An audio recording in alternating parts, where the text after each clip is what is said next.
हरे कृष्णा। आज चर्चा करने का प्रयास करेंगे 7वें अध्याय का 23 नंबर श्लोक।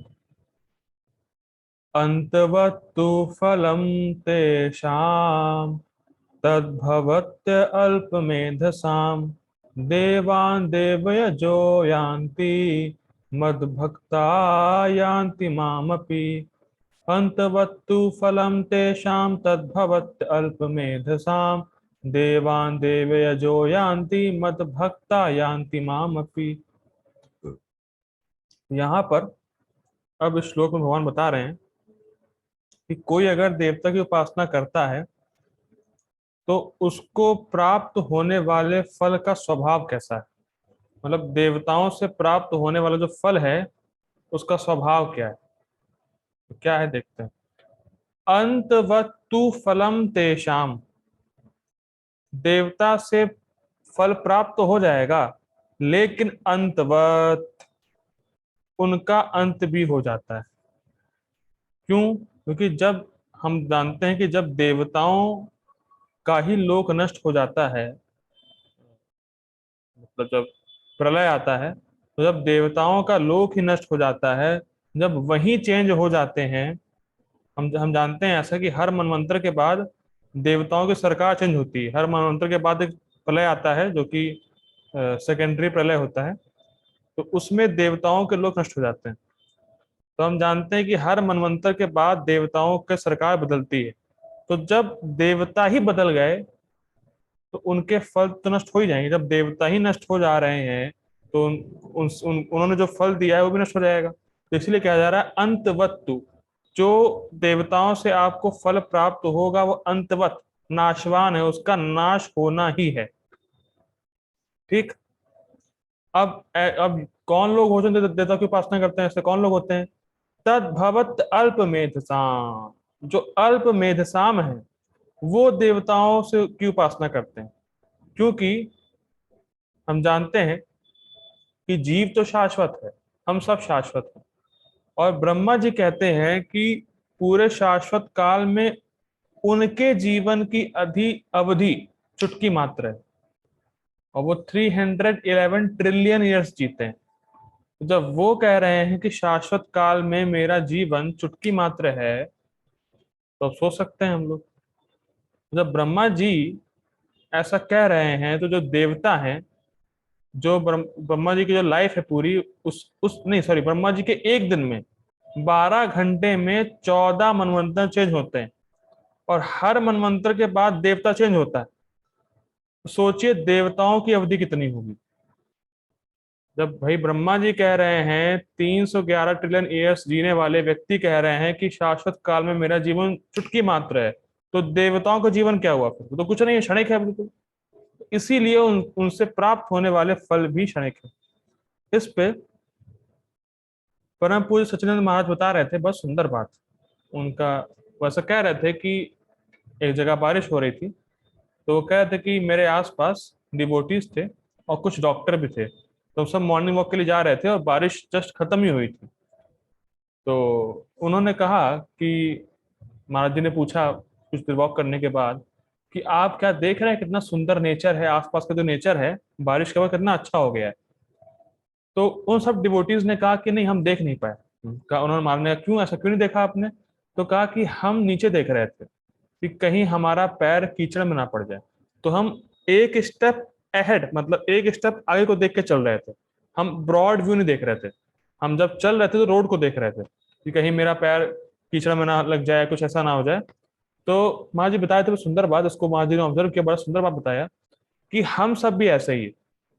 जो अभी होने वाला है कुछ साल बाद या कुछ महीने बाद, हम उसको देख रहे हैं, शाश्वत काल को नहीं देख रहे हैं। जैसे वो लोग नेचर को नहीं देख के, एक ब्रॉड व्यू नहीं देख के कि आसपास का क्या सीन है, क्या नेचर है, वो ना देख के वो जस्ट आगे का अपना स्टेप देख रहे थे कि मैं सही जगह स्टेप रख पाऊं। तो उसी प्रकार से महाराज जी कह रहे थे कि हमारा जीवन शाश्वत काल का है, हम शाश्वत हैं, लेकिन हम इस जगत की छोटी मोटी चीजों में फंसे रहते हैं। एक साल बाद क्या होगा, 2 महीने बाद क्या होगा, 2 महीने पहले क्या हो गया है, ये हो गया है, वो हो गया है, it has no value, because हम शाश्वत हैं। हमारा जीवन शाश्वत है। और ये जो हमें जो इस समय जो हम लोग जो हमारा ये जन्म है, वो बिल्कुल कुछ भी नहीं, नगण्य है शाश्वत काल के समय, उसके वो उस देखा जाए तो, रेस्पेक्ट में देखा जाए तो। बहुत सुंदर बात महाराज जी बता रहे थे कि हम सबको ये रोज याद रखना चाहिए कि हम शाश्वत हैं, शाश्वत हैं। ऐसा नहीं है कि this life is all in all. तो एक बुद्धिमान व्यक्ति को समझना होगा कि मैं शाश्वत हूं, मेरा जीवन शाश्वत है, तो मैं कहाँ जाऊंगा नेक्स्ट। ये बुद्धिमानी है। कल महाराज जी बहुत सुंदर बात बता रहे थे। तो कहने की बात क्या है कि जब ब्रह्मा जी कह रहे हैं कि शाश्वत काल में मेरा जीवन क्षणिक है, तो देवताओं का तो अब जीवन और क्षणिक हुआ। तो जो अल्प में जैसा हम जो मूर्ख है, तो समझ नहीं पाते कि वो आत्मा है और वो शाश्वत हैं, और उनको भगवान के धाम की प्राप्ति करनी चाहिए। तो इस प्रकार के मूर्ख लोग देवताओं की उपासना करते हैं और उनसे फल मांगते हैं। कुल मिला के बात ये, ठीक। देवान देवयजो यान्ति मद भक्ता यान्ति मामपि। जो देवता की उपासना करते हैं देवताओं के लोकों में जाते हैं, और मद भक्ता जो कृष्ण के भक्त हैं वो कृष्ण के धाम की प्राप्ति करते हैं। और देवताओं का जो धाम, देवताओं का जो लोक है वो क्षणिक है। इसीलिए कहा जा रहा है, यहाँ पे जो हाईएस्ट फल दिखाया जा रहा है कि जो देवता की पूजा करता है वो देवताओं के लोकों में जाता है, और देवता का लोक क्षणिक है तो उसको फिर नीचे गिरना पड़ता है। लेकिन जो व्यक्ति भगवान का भजन करता है, भगवान के धाम जाता है, तो उसको कभी दोबारा लौट के नहीं आना पड़ता। ठीक।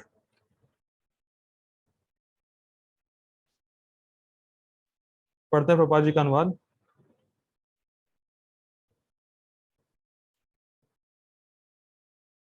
अनुवाद प्रभुपाद जी के द्वारा। अल्प बुद्धि वाले व्यक्ति देवताओं की पूजा करते हैं और उन्हें प्राप्त होने वाले फल सीमित तथा क्षणिक होते हैं। देवताओं की पूजा करने वाले देवलोक को जाते हैं, किंतु मेरे भक्त अंततः मेरे परम धाम को प्राप्त होते हैं। अब प्रभुपाद जी ने क्या सुंदर अनुवाद किया, अंततः। अंततः क्यों? क्योंकि हम लोग पढ़ चुके हैं, अगर कोई व्यक्ति भौतिक इच्छा को लेकर ही भगवान के पास आता है, आर्तो, अर्थार्थी और जिज्ञासु, अगर ये तीन प्रकार के सकाम भक्त भी भगवान के पास आते हैं, तो भगवान क्या करते हैं, उनको स्वर्ग वगैरह देते हैं। फिर वो बहुत भोग करने के बाद ऊब जाते हैं, फिर बहुनाम जन्मनाम अंते ज्ञानवान, फिर वो ज्ञानवान बनते हैं, भगवान की निष्काम भक्ति में लगते हैं, और फिर भगवान के धाम प्राप्त करते हैं। तो बाजी इसीलिए कह रहे हैं अंततः, मतलब जो कृष्ण के पास आया है वो पक्का भगवान के पास जाएगा ही। कितनी सुंदर बात है। और इन सब प्रोसेस में कृष्ण का डायरेक्टली कंट्रोल है।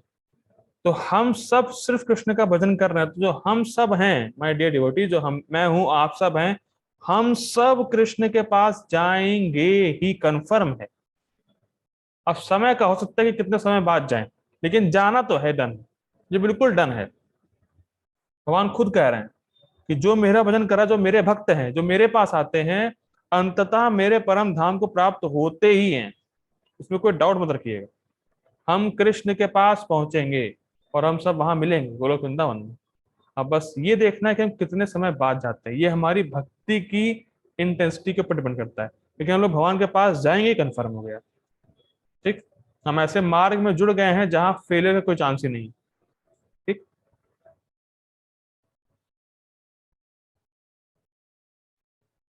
गीता भूषण टीका। अब मान लीजिए अर्जुन प्रश्न करें,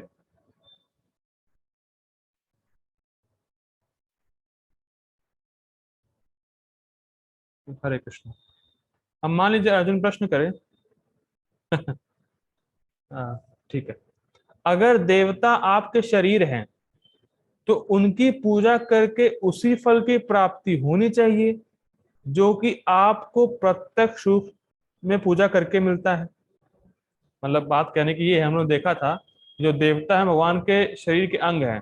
तो बात ये कही जा रही है कि अगर देवता आपके शरीर के अंग है, तो कोई व्यक्ति अगर देवता की उपासना कर रहा है तो उसको सेम फल मिलना चाहिए जो आपकी उपासना से मिलता है, क्योंकि है तो आपके शरीर के अंग ना।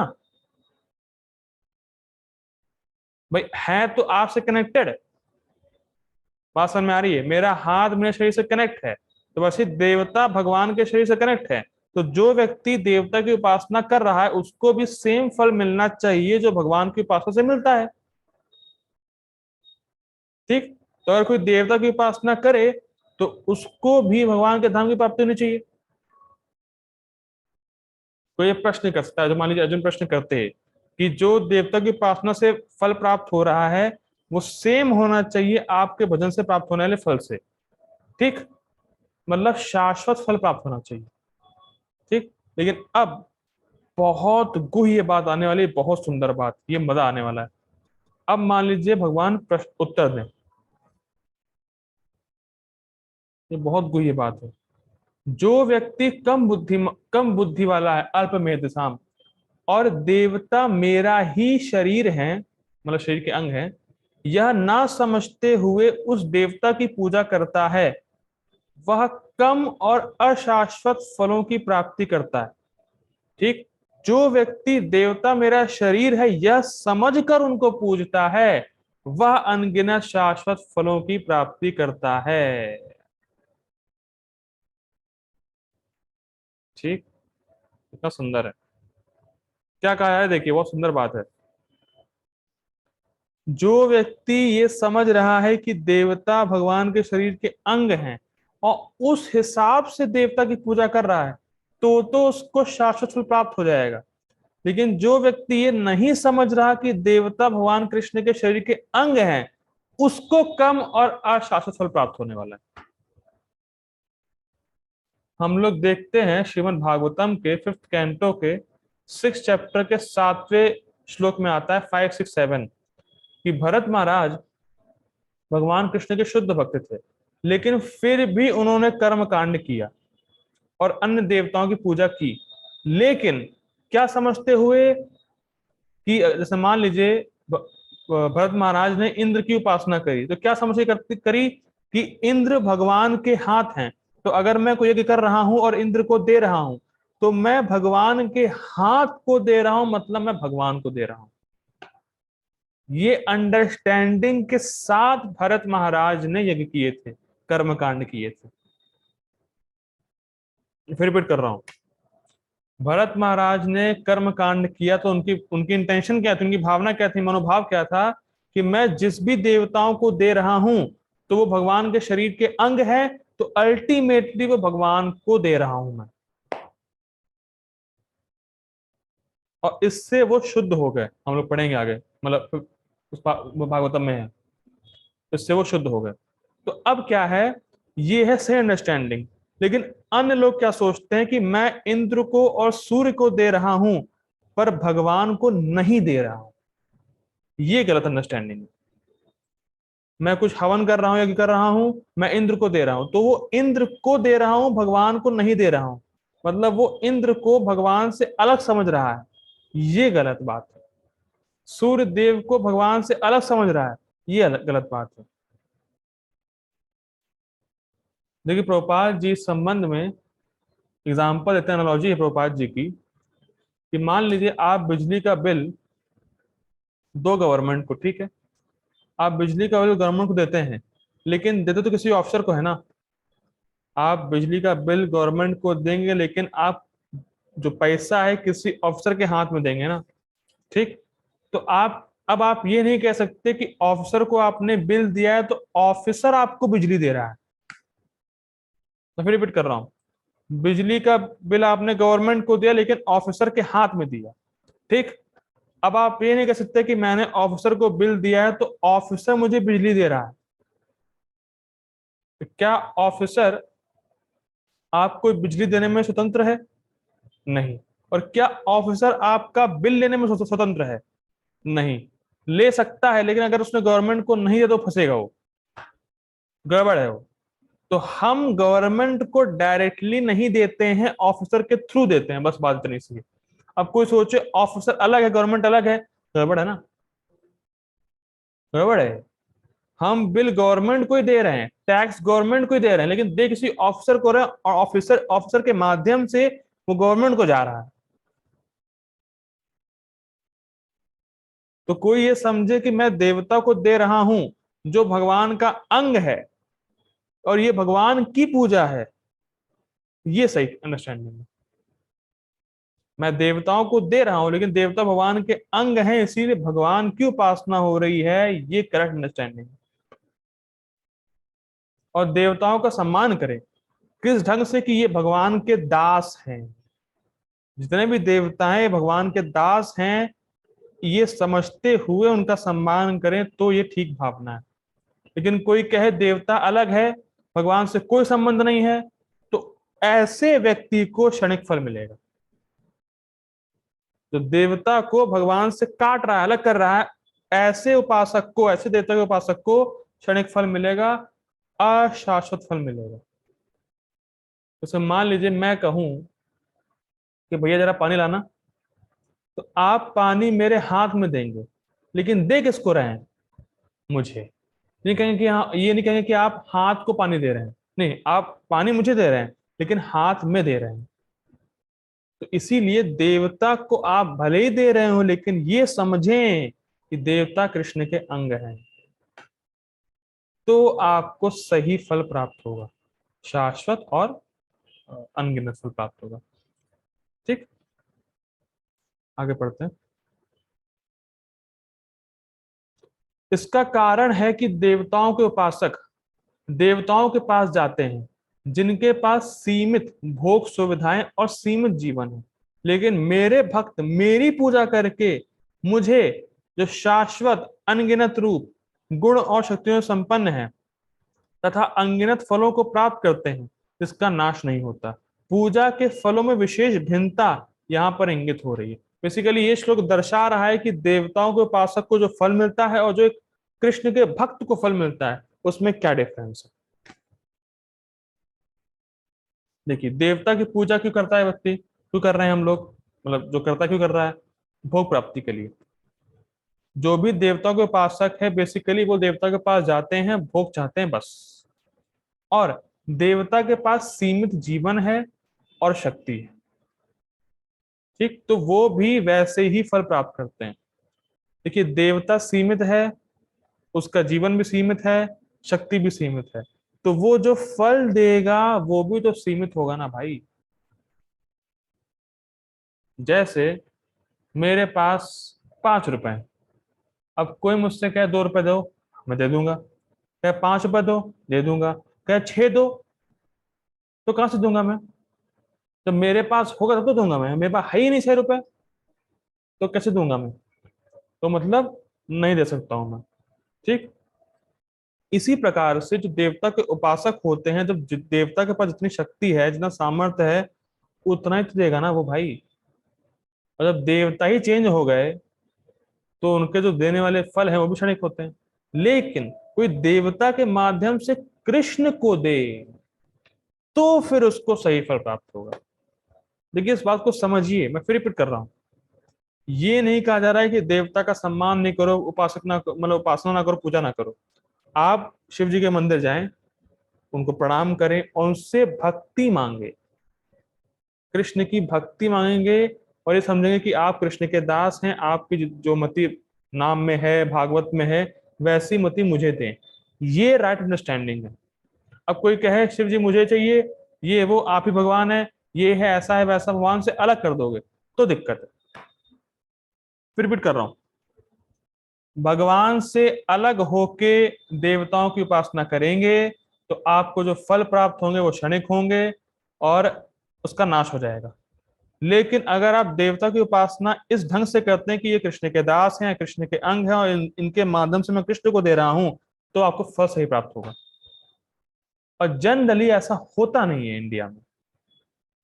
आप समाज में ऐसा नहीं पाएंगे कि कोई ये जानता हो कि जो देवता है वो कृष्ण के अंग है, कृष्ण के दास है।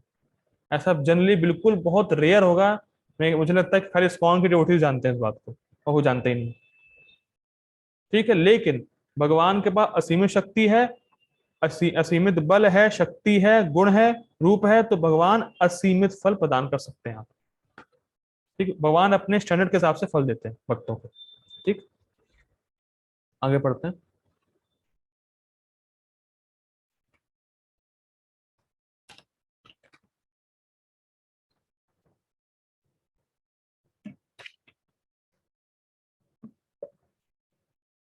Purport by His Divine Grace AC भक्ति वेदांत स्वामी श्रील प्रभुपाद की जय।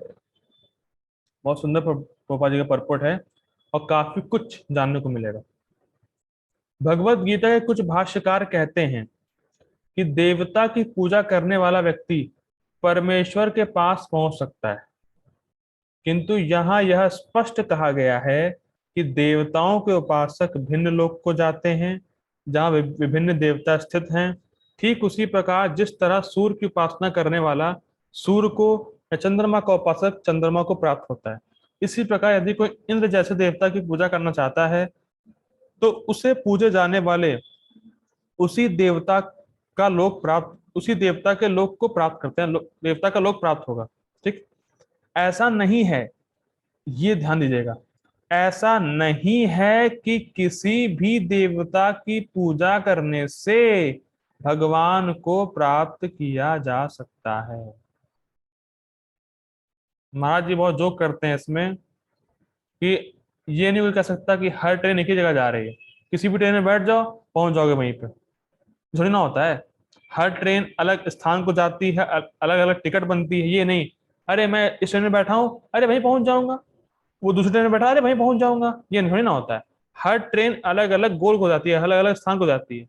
तो उसी प्रकार हर जो पूजा की विधि है, जिसको आप पूजा कर रहे हो, उपासना कर रहे हैं, वो उसका जो स्थान है, गंतव्य है आपका, वो अलग अलग होता है।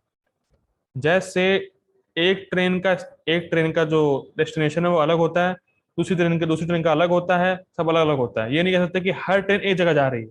उसी प्रकार से ये नहीं कि हर पूजा या हर किसी की भी उपासना करो एक ही जगह पहुंच जाओगे, ऐसा ना होता है। ये गलत बात है। और प्राय इंडिया में यही धारणा है, किसी की पूजा करो अरे वहीं पहुंचोगे, अरे वहीं। तो साफ साफ स्पष्ट भगवान बोल रहे हैं ऐसा बिल्कुल नहीं है कि आप किसी देवता की उपासना करोगे तो आपको शाश्वत स्थान प्राप्त होगा। हम हैं शाश्वत, और शाश्वत स्थान पे जाकर संतुष्ट हो सकते हैं। और शाश्वत स्थान किसका है भैयो, भाइयों किसका है शाश्वत स्थान? भगवान कृष्ण का, विष्णु का। ये बात बैठा लीजिए दिमाग में, हम शाश्वत हैं और शाश्वत स्थान में जाकर संतुष्ट होंगे। और वो शाश्वत स्थान किसका है?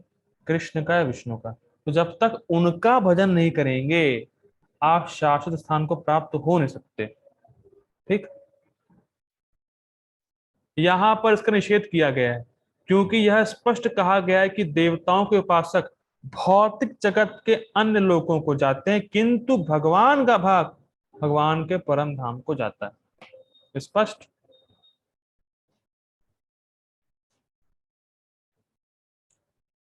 यहाँ पर यह प्रश्न उठाया जा सकता है कि यदि विभिन्न देवता परमेश्वर के शरीर के विभिन्न अंग हैं तो उन सब की पूजा करने से एक ही जैसा फल मिलना चाहिए। देखिए वो बड़ी टीका से उठा रहे हैं इसको। किंतु देवताओं के उपासक अल्पज्ञ होते हैं क्योंकि वे यह नहीं जानते कि शरीर के किस अंग को भोजन दिया जाए। कितना सुंदर है। उनमें से कुछ इतने मूर्ख होते हैं कि वह यह दावा करते हैं कि अंग अनेक हैं अतः भोजन देने के ढंग अनेक। रास्कल कहीं के। क्या ऐसा हो सकता है क्या? क्या इस लाइन को पढ़ के आप समझ पा रहे हैं कितने बड़े मूर्ख हैं आजकल के लोग? क्या ऐसा हो सकता है कि आप रसगुल्ले का रस कान में डालें, अरे बड़ा अच्छा है रसगुल्ले का रस कान में डालते हैं, ऐसा कहीं देखा है आपने? रसगुल्ले का रस कान में डाल रहे हैं, चटनी को आंख में मल रहे हैं, ऐसा कुछ होता है देखा है आपने कि भैया चटनी को आंख में मलेंगे टेस्ट आ जाएगा और रसगुल्ले का रस कान में डालेंगे टेस्ट आ जाएगा? कैसा होता है? मतलब आप देख पा रहे हैं लोग कितने मूर्ख हैं, कितने ज्यादा मूर्ख हैं। जो देवता को भगवान से अलग समझता है तो समझ लीजिए ऐसी ही बात है कि वो रसगुल्ले के रस को कान में डाल रहा है और चटनी को या अचार को आंख में मल रहा है, ऐसी ही बात है। वो समझ नहीं पा रहा कि कुछ भी खाद्य पदार्थ है, खाने की वस्तु है, उसको पचाने का सामर्थ्य पेट के पास होता है। खाने की वस्तु को ग्रहण करने की क्षमता पेट के पास है और वो भी मुंह के माध्यम से डालते हैं आप। तो उसी प्रकार से विभिन्न विभिन्न देवता भगवान कृष्ण के अंग हैं। ठीक, और कौन से अंग को दिया जाना चाहिए खाना, ये पता होना चाहिए। कितना सुंदर प्रभुपाद जी का अनुवाद है, देख समझ रहे, प्रपट कितना जबरदस्त है। मैं फिर रिपीट कर रहा हूँ, कहाँ खाना दिया जाना चाहिए ये आपको पता होना चाहिए, और आपको पता है, लेकिन लोग इतने भी मूर्ख हैं, वो कहते हैं कि अलग अलग अलग अंग हैं, तो इन अलग अलग अंगों को खाना खिलाओ। क्या ऐसा पॉसिबल है? हरे कृष्ण प्रभु जी, अगर आप सुन रहे हैं मेरी बात, तो क्या ऐसा पॉसिबल है कि आप आंख में समोसा डाल देंगे? कैसा होता है, आप करते हैं ऐसा? नहीं नहीं भाई, नहीं ऐसा नहीं। कान को खिलाते होंगे रसगुल्ला, कान को खिलाते होंगे रसगुल्ला आप? नहीं नहीं अरे वो जी खिलाते होंगे आप तो। नहीं भाई। और नाक में डालते होंगे चटनी ऐसे, ऐसे डालते नाक में चटनी, डालते हैं ऐसे? नहीं डालते। नहीं। अब देखिए हंसी आ रही है, कितने मूर्ख हैं ऐसे लोग। मतलब समझिए ऐसे मूर्ख पड़े पड़े हैं कि देवताओं को भगवान से अलग समझ रहे हैं, समझ नहीं रहे कि वो उनके अंग हैं, और अल्टीमेटली आपको भगवान को देना चाहिए। पेट ही पचा सकता है खाने को, तो किस अंग को दिया जाना चाहिए खाना? और इसीलिए प्रभुपाद जी कहते हैं, अगर कोई व्यक्ति भगवान का भजन कर रहा है तो सारे देवता संतुष्ट हो जाते हैं अपने आप। आपने खाना पेट को दिया तो सारे अंग अपने आप संतुष्ट हो गए। ठीक है, आगे पढ़ते हैं। किंतु यह बहुत अनुचित नहीं है। ठीक, क्या कोई कानों या आंखों से शरीर को भोजन क्या कोई कानों या आंखों से शरीर को भोजन बता सकता है? वे यह नहीं जानते कि ये देवता भगवान के विराट शरीर के विभिन्न अंग हैं, और वे अपने अज्ञानवश या विश्वास कर बैठते हैं कि प्रत्येक देवता पृथक ईश्वर है और परमेश्वर का प्रतियोगी है। देखिए कितना बिल्कुल स्पष्ट है परपोर्ट कि देवता के उपासक कितना गलत कर रहे हैं अगर वो भगवान को अलग मान रहे हैं तो। ऐसा बिल्कुल नहीं होता है। ठीक है, आगे बढ़ते हैं। न केवल सारे देवता अपितु सामान्य जीव भी परमेश्वर के अंग अंश हैं। श्रीमद् भागवत में कहा गया है कि ब्राह्मण परमेश्वर के सिर हैं, क्षत्रिय उनकी बाहें हैं, वैश्य उनकी कटी है, तथा शूद्र उनके पांव हैं, और इन सबके अलग अलग कार्य हैं। यदि कोई देवताओं को तथा अपने आप को परमेश्वर का अंश मानता है तो उसका ज्ञान पूर्ण है।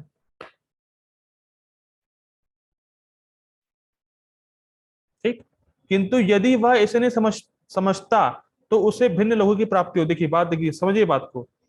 यदि वह इसे नहीं समझता, अगर वो ये समझ रहा है कि देवता भगवान के अंश हैं और वैसी उपासना कर रहा है तो कोई दिक्कत नहीं है। अगर वो ये नहीं समझ रहा है तो उसे भिन्न लोगों की प्राप्ति होती है जहां देवतागण निवास करते हैं। यह वह गंतव्य नहीं है जहां भक्तगण जाते हैं। ये स्पष्ट है।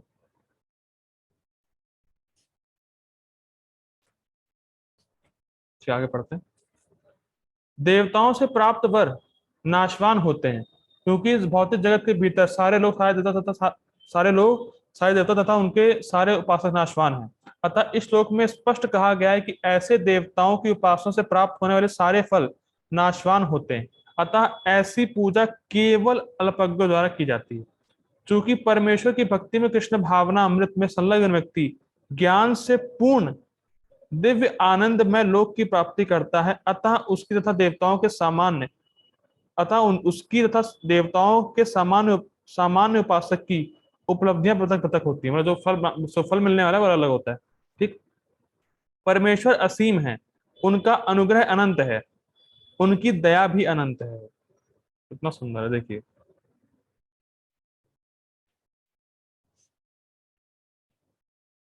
देखिए सबसे गलत भावना है, बस समझते हैं इसको। देखिए, देखिए भगवान की दया बहुत अनंत है। कहने का तात्पर्य क्या है कि भगवान बहुत ज्यादा कृपा, मतलब भगवान की कृपा बहुत ज्यादा उस पर होती है जो भगवान का नाम जप कर रहा है। हम लोगों ने कल पढ़ा था। तो अल्टीमेटली हमें भगवान का भजन करना चाहिए, क्योंकि भगवान ही ऐसी कृपा कर सकते हैं, ऐसी दया कर सकते हैं जिससे हम इस संसार से मुक्त हो सकते हैं। और भगवान का नाम जब भगवान को सबसे अधिक संतुष्ट करने वाला है, दोनों जानते हैं, तो इसलिए बड़े गंभीरता से नाम जप करना चाहिए। और कोई भी देवता हम पे अनंत दया नहीं कर सकता, क्योंकि वो खुद ही अनंत नहीं है ना। तो इसीलिए कभी भी देवताओं को भगवान के समान मानना नहीं चाहिए, क्योंकि वो तो अपराध हो जाएगा। क्योंकि देवता के पास शक्ति है इतनी शक्ति है ही नहीं जितनी कृपा भगवान कर सकते हैं, उतनी कृपा कोई नहीं कर सकता है। ठीक है, मेरे ख्याल से मैंने कुछ पॉइंट छोड़ दिए हैं। एक सेकंड दीजिएगा, कुछ शायद पॉइंट छोड़ दिए हैं। ओके,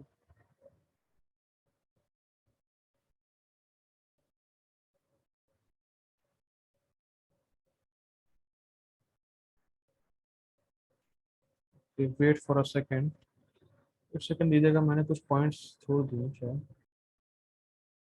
हरे कृष्णा, आगे पढ़ते हैं। अतः परमेश्वर की अपने शुद्ध भक्तों पर कृपा भी असीम होती है। मतलब स्वाभाविक रूप से जो शुद्ध भक्त होते हैं, भगवान उनको अपने धाम में लेके चले ही जाते हैं। तो ये सबसे बड़ी कृपा है जो भगवान कर सकते हैं और कोई नहीं कर सकता। भगवान ही ऐसे स्थान पे हमें ले जा सकते हैं जो शाश्वत हो सकता है, और किसी भी देवता के पास ऐसा सामर्थ्य है नहीं। मुक्ति दे सकते हैं सिर्फ कृष्ण। ठीक, हरे कृष्णा। एक सेकंड रुकिएगा आप लोग प्लीज।